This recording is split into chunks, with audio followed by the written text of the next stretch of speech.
So I just want to ask first question, how your first impression for Indonesia? Actually, I actually when I was really small, my family took me to Bali, but I couldn't remember much.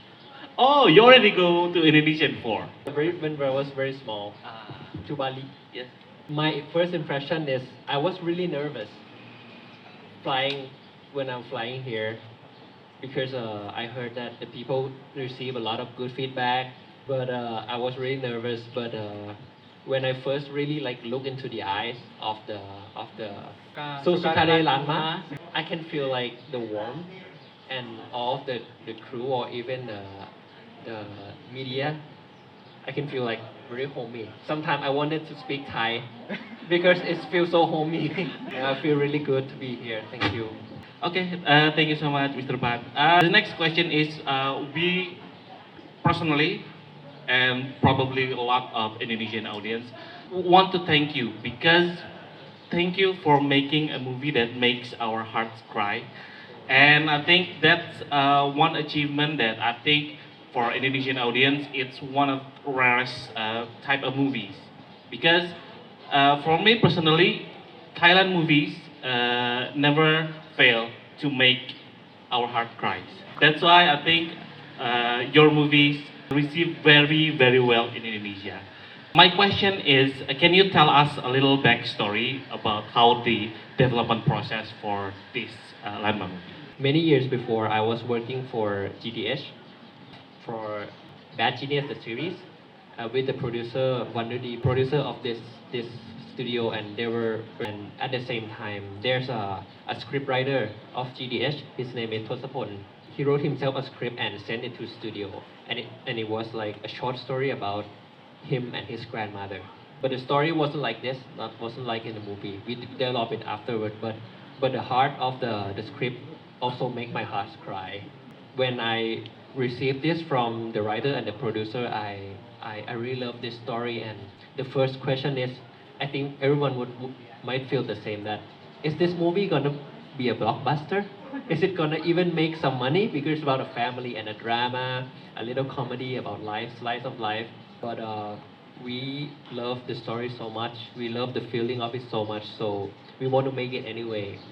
And even during the shooting production, even Bilgin himself, he didn't care at all about how big this movie is gonna be because he loved the story so much, and the team too. During the shooting, we were trying to just like put our heart in it. We try to bring our memory about our loved ones into the production, into the post production, and even into the promoting process. Yeah, that's the very short story about the destiny, about the journey of this movie. And now it has been here and I've received so many good feedbacks. It's still a little surreal to me. How's your first reaction? Oh, this movie is big in Indonesia. What's your first reaction? I was stunned. Even until today, I think I'm still stunned because I never make a movie before, and I never visit an audience abroad before. I was stunned, and I talked to Bilgin too, and all my team about the viewer that is continuously increasing every day. That what is it true? We never dreamed about this before. In Thailand, we might predict something, but here, no, not at all. I'm stunned, and I feel blessed by this. What makes this movie interesting is because this movie is from Thailand, right? And Thailand and Indonesia have a lot of differentiation on cultures, like funeral process. And can you tell to the audience here in Indonesia, how's the process in Thailand, especially in Thailand movie, Chinese and Thailand family? You know, like we see when someone's die, they all the families going to the car with the coffin and then knock the coffin. Like, can you tell us a little bit about the Thailand cultures on the funeral process? Yeah. Funeral process. Yes.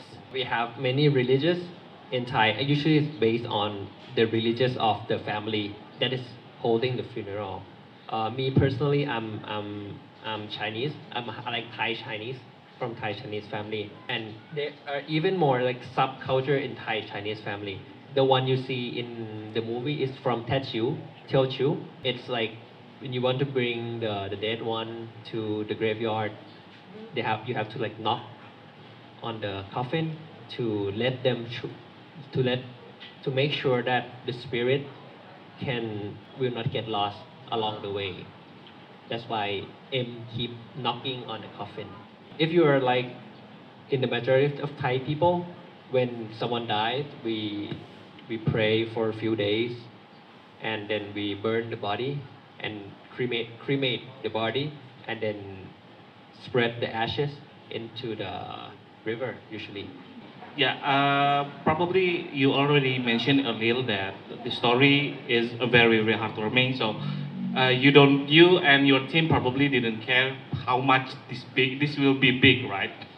Tell us the story or how the screenplay research or screenplay development you do for this movie. Actually, for this movie, I write. There's two person who write this. It's my scriptwriter and me. We write together. Actually, for this movie, we write in total for about 20 drafts, and in each draft we have like 1.1, 1.2, or like 5.1, 5.2b, 5.2c, and I think almost if you combine every draft together, it's almost 100 drafts, something like that. But every draft, but it's a good thing because I never done film. I never write a script for film before. In every draft, when we change something, we try to keep the best. We try to keep good thing from every draft. By the end of 100 drafts, we already got so many good things, and we try to like collect it. Try to like make everything into this 100 drafts. Yeah. How long that 100 drafts that finally, this is the final one, from scratch until the final one, how long? Maybe about 2 years. 2 years. 2 years to build up. So I think we can feel the warmth and the emotion that you want to convey in this movie. And my personal question is, do you talk with your own grandmother or any old people? Because it totally relate with your movies, right? Do you have any that research before shooting the movie? Actually, when I was small, since I was small, I lived with my grandmother. But I moved out because it's easier. But after I started movie, in first few drafts, I found out that I couldn't really resonate with the plot because I have been too far from my grandmother.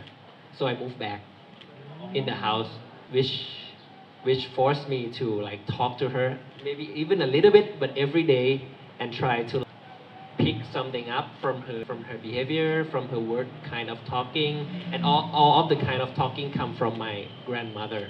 The way she sarcastic, or sometimes doesn't make you feel like she cared about her at all, but she actually did deep inside. That kind of personality that I picked up from her, and That's very interesting because I thought this movie cannot be done or the character Ama cannot be done if you did not talk with your grandmother. Next question. I think it's about the setting. The very first thing I saw in Ama house, the first response is that's exactly what my grandmother house looks like. I just want to ask, do you find the set, the Ama house, just like that, or you build up from the scratch? the structure of the house is already there. The street, the very narrow street, which even the car cannot pass, is already there. It was scouted by our team, but the set inside was built, was almost totally renewed by our production designer. And when he built, many people ask that why it looks so real, right? Because when we work together, we work really closely every department. But the brief that we always talk a lot about is that everyone who read the script, after you read the script, everyone should take what they have in their memory of their loved one and then recreate it in this movie again. I don't really like tell him the production designer that you should do this or you should do that. I want this, I want that. I don't really do much of that kind of thing because he's really good at it. I just always keep on telling him and other production team that bring out your memory, bring out your memory. Anything, I want it all, and then we choose it afterward. Yeah, that's exactly what I feel. I mean, when you say the production designer is very good, I completely agree 100% because that is so convincing, right? So the next question is, I think we would like to know, like, this is your first movies, right? And what is the most challenging things you feel or you discover on this shooting process? Me personally, it's two things. The first thing is that I want to do this because it's a challenge that I gave myself while directing this movie, that I wanted to, when the audience watched it, I want the audience to feel that it's their movie. Not that I am like the director who direct this and this is my style and I try to like put it to the audience, but I try like to create something which this, if we call it sculpture, something like that. If we call it this shape of sculpture, when watched by different angles by the audience, they can see their own story, reflect it back to them. This is a challenge that I gave myself, and it's really hard for me because it's my first movie. Really hard to create this shape of sculpture to look like this. And the second thing is to direct an actor and actress in this movie. Actually, it's not that difficult, that not that in the term of hard, but it's in the term of come up with the method to work with them. The method that we try to, I work with the acting coach, and we try to come up with many workshops to shape. We try not to do anything on set, but we try to do a lot of workshops before we go on the set. And we put a lot of effort to build the workshops, to shape the actor and actress into being natural. And so on set, it's very easy on set, but it's like difficult along the way. I'm just curious, how many days this shooting process for this movie? 25 days in total. But the preparation is come back from 2 years. We 25 days took 2 months to shoot, but we prepared. Bilkin himself took almost like half a year to do the workshop. Once a week, or even when he's so busy, he because he's so busy, right? Me and the acting coach, we give him homework that every day he has to like talk to the camera as he is M, put in the character and become M, and then talk to the camera about what he actually found out that day about himself.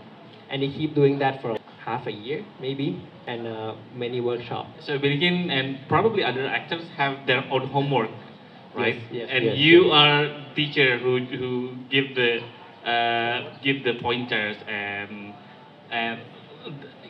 you give them a chance or a new characters that comes from inside their body, right?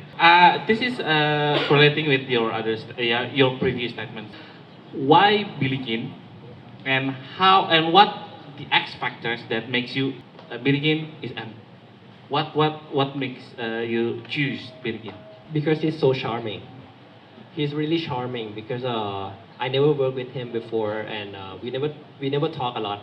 But we went on like an outing of the company once, and he was like playing with his friend, all the friend, and they were like laughing out loud, and he was like joking about something. I was watching from afar, and was, oh, he's so charming.